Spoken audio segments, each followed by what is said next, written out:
As we face these blue, heart-wrenching days soon after losing Ssandur, we all will be asking ourselves the same two questions.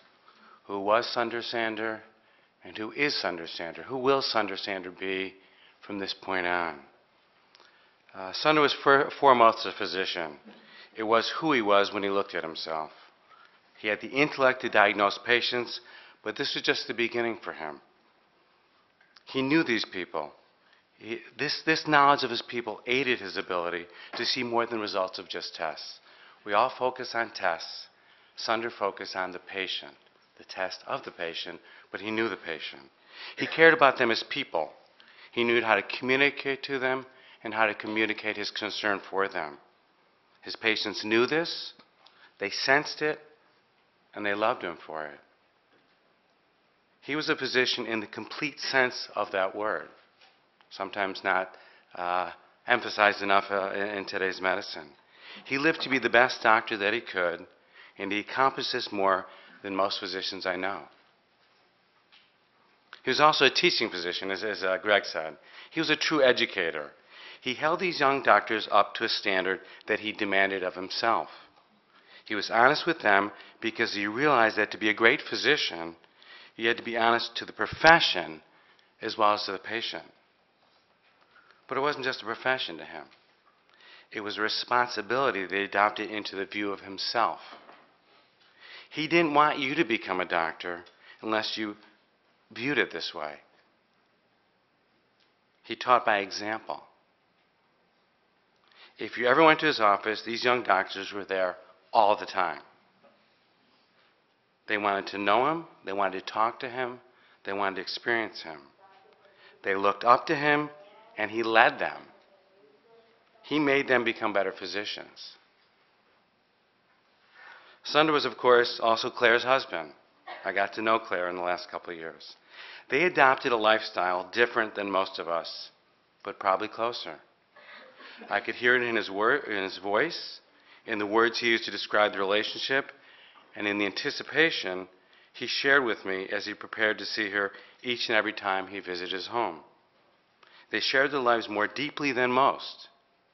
They trusted each other, they looked up to each other, and they respected each other. Distance could not belittle their closeness. Who of us has more? But Ssandur was much more than a husband and a physician. He was more than most of us will ever be. He was intense and gentle, which is a rare combination. He was funny with a dry wit. His zest for life was infectious. His curiosity was intense. He was an active learner in all the social and scientific disciplines. He read more than anyone you know. Coetzee, Saramago, Dostoevsky, Joyce, Rushdie, Chomsky, Bulgakov, Goethe, Gandhi, Zachariah, Borges. And then there was his outside interests. Okay?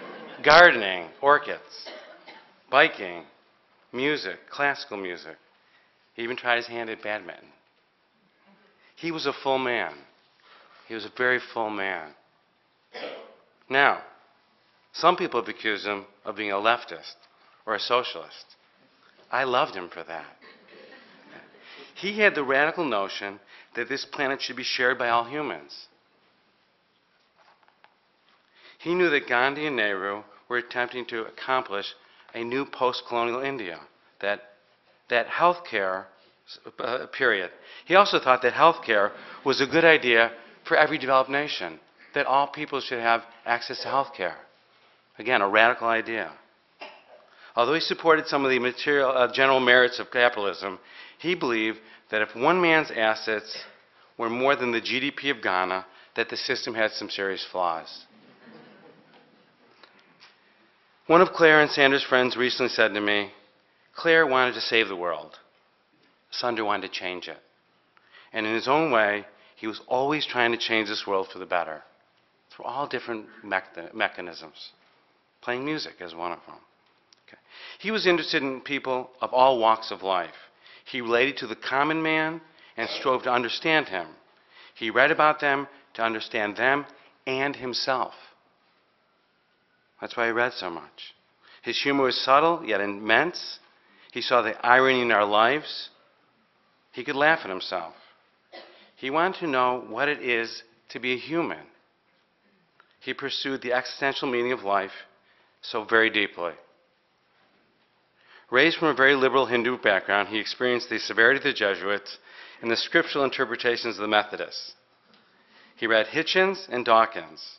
This gave him a very eclectic view of religion.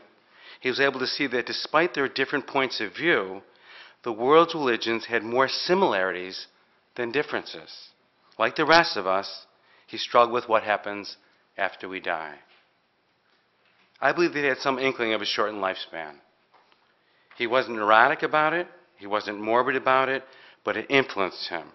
Consciously or subconsciously, he planned his life to be sure that he experienced it fully. He was more active than anyone I know. He was more alive than anyone I know. He may have lived in a short lifespan more than many will live in an entire lifespan. And now he's no longer with us physically, and this is a sad reality. So the second question is, who is Sundar? Who will Sundar be? He'll still be all these things. He will not go away. I will not forget his expressions, his English quips, his rants, his smile, his devotion to his wife, his honesty to himself and his profession, his intellectual drive, his search for justice in this world. There will be a Sundar image in my mind, and it will not go away, and it will always give me joy. We have lost his physical presence. I can't go to lunch with him.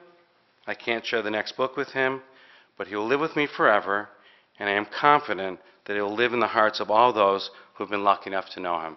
He was a great friend to everybody, and I thank you so much for being friends with him.